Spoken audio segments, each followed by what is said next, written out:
Muito bem, nós estamos recebendo aqui a doutora Luciana Pereira da Costa, que sempre traz novidades na área do mercado de trabalho e tal. E, doutora Luciana, obrigado pela sua presença aqui uma vez mais. É importante esse espaço ocupado pelo seu escritório, pela sua equipe toda, porque nosso público telespectador, ele sempre aprecia esse tipo de colocação e, sobretudo, os conteúdos passados aqui, porque trazem informação e orientação. E é esse o objetivo do programa, desde a sua criação lá quase há 22 anos atrás, né? Então, hoje tem uma decisão aí do STJ que causa e traz um impacto interessante no mercado de trabalho. Qual foi essa decisão, entre as tantas que acontecem? Então, selecionei essa porque eu acho que é uma notícia boa, né, para as empresas, né? Nesse nosso cenário atual é sempre bom trazer notícias boas, né, trazer um alento. Então, a ministra do STJ, Regina Helena Costa, sinalizou, né, favoravelmente a questão da taxa de rotatividade ser considerada, vamos dizer assim, ilegal, né? Ela não está prevista, a lei foi regulamentada no decreto e vem uma sinalização ainda, uma luz no fim do túnel, nada de muito concreto, sobre ser considerada essa taxa como ilegal. O que quer dizer? Bom, o RAT, que é a atual denominação do SAT, que é o Seguro de Acidente de Trabalho, é uma alíquota que vai incidir sobre a folha de pagamento das empresas, aí conforme o segmento econômico, conforme, né, mais ou menos acidentes de trabalho, doenças ocupacionais, essa alíquota pode ser de 1% a 3%. Tem essa variação de 1% a 3%. Tem essa variação conforme o KNAI da empresa. E esse, vamos dizer assim, o FAP, ele é um multiplicador, ele pode diminuir a meio, vamos dizer assim, reduzir pela metade ou aumentar isso ao dobro, né? Então, e como incide sobre a folha de pagamento, termina onerando por demais as empresas. E é muito importante que essa taxa, vamos dizer assim, esteja muito alinhada, para que as empresas, vamos dizer assim, elas têm uma margem de lucro, às vezes, muito apertada, e isso é um fator importante. O que a taxa de rotatividade faz? Isso aí, o que é a taxa de rotatividade? Ela é um dos elementos da fórmula do FAP e ela bloqueia em 1. Então, aquelas empresas que, mesmo não tendo acidente de trabalho ou doença ocupacional, elas tendo uma taxa de rotatividade acima de 75%, elas ficam bloqueadas em 1, então elas não podem ter o benefício da redução. Essa decisão aqui está sinalizando que esse bloqueio, em razão da taxa de rotatividade, ele é ilegal e que não deve existir, portanto. Então, empresas, por exemplo, de segmentos que pela natureza, pela essência da atividade, vamos colocar aqui construção civil, densidade de mão de obra.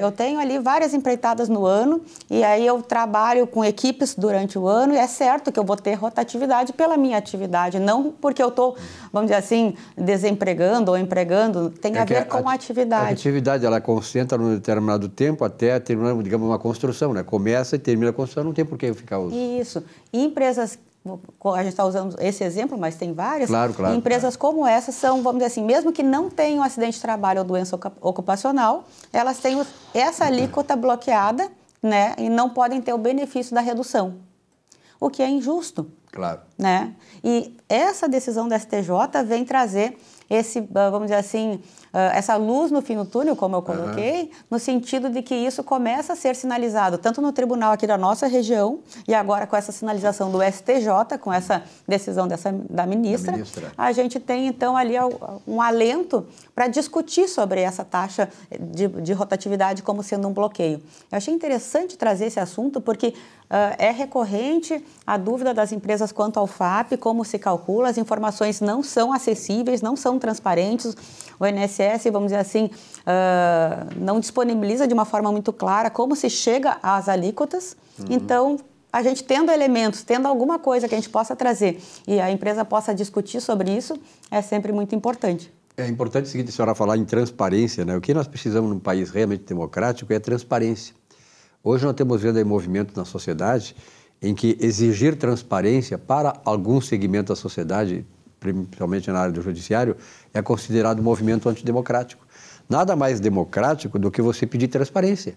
É isso que a sociedade quer, inclusive em todas as áreas da nossa atividade, né? Sobretudo aquelas que implicam decisões do setor público, do setor judiciário. É preciso transparência porque a sociedade precisa ter as informações exatas, né, para poder ela apoiar ou não apoiar isso, saber das coisas, porque afinal de contas tudo se faz em função da sociedade. Não é mesmo? Então essa transparência ela é fundamental em todas as áreas de atuação da vida humana. Com certeza. Sem transparência a gente tem, onde assim, não é um... Aí sim a gente não está falando lei, né? de... Não impera a lei, para que vai ter advogado, né? Porque se não tem transparência, não tem o chamado Estado de Direito, e nem falo democrático, porque a democracia exige, em primeiro lugar, um dos pilares fundamentais é a liberdade, né? De ir e vir, liberdade de expressão. Isso no Brasil hoje está sendo, de certa maneira, está sendo tirado. Eu, como jornalista, penso bem assim, que a gente tem certas coisas que nem na ditadura nós tínhamos de proibições de falar, de escrever, temos hoje. Isso sim que é ditadura. Mas, de qualquer maneira, parabéns, doutora. O seu escritório trabalha muito nessa área e tenho a certeza que é uma área também muito complexa do ponto de vista de muitas leis, algumas contraditórias e decisões que muitas vezes elas precisam ser melhor, digamos assim, pensadas, né? E com certeza todas elas precisam de informação e para termos informação de qualidade precisamos de transparência e para poder também falar em informações claras, a gente para formar uma boa opinião e poder expressá-la, né, a gente precisa, sim, de um regime democrático de verdade, né, e não uma falácia de regime... Uma falsa democracia. Uma falsa democracia. Falam em democracia aí, mas, na verdade, o que defendem é uma autocracia, uma cleptocracia, que é pior ainda, né? Mas, doutora, esse final do ano, nós estamos aí agora já praticamente no último mês do ano, está entrando daqui a pouquinho aí, esse período, assim, como é que o escritório tem mais demanda, menos demanda? Que tipo de demanda vocês têm? Historicamente, é um período onde, assim, olhando para o negócio é de fechamento, mas é interessante o comportamento das pessoas, que a gente já está com 20 anos de escritório, e essa época, vamos dizer assim, é como se as pessoas também fizessem um balanço, né, nas suas vidas, nas suas empresas, e também buscassem finalizar os planejamentos que tinham desde o início do ano, agora nessa época. Então, ao mesmo tempo, é uma época de muito movimento para o escritório, né? Eu acho que é uma época que a gente olha o que passou, pensa no que vai vir. Agora, para o próximo ano, temos um novo cenário aí no nosso país, e aí como é que vamos nos posicionar. E não só nosso escritório, mas todas as empresas, as pessoas, né? Essa época agora, esse último mês, vamos dizer assim, é um mês muito importante, planejando já o futuro, né? E a doutora Luciana tira férias nesse período também ou não? A gente tira uns diazinhos ali, mas a gente faz... Eu sempre digo assim, o patrão é o que mais trabalha, né? O empregado faz lá a sua função, é protegido pela lei, a lei é assim. Então tem um período que ele está ali, nem está, desliga e deu, né? Mas nós que somos empresários, nós que empreendemos, nós nunca paramos, porque na verdade quando os funcionários saem, justamente nós trabalhamos mais ainda no planejamento, na estratégia, corrigir o que não foi bem feito no passado e no presente projetar o futuro para que seja melhor. Com certeza, né? E vamos orar que a gente consiga, vamos dizer assim, ter um bom planejamento, que vamos dizer assim, que o nosso futuro como país, né, tenha um bom resultado, apesar de muitos resultados aí que a gente, né, fica meio apreensivo. Mas vamos... Eu sempre saliento, isso aí tenho salientado muito, porque é muito presente o que dizia Norberto Bobbio, um grande filósofo e tal, italiano, nascido em Turim. Ele dizia assim, num dos livros que ele publicou, O País dos Coitadinhos.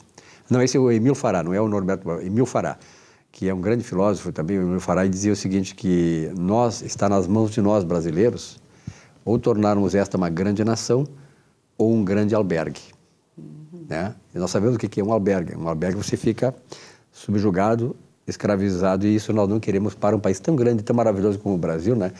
Que tem uma população tão alegre, tão feliz, mas muitas vezes que não sabe o valor que tem o seu voto.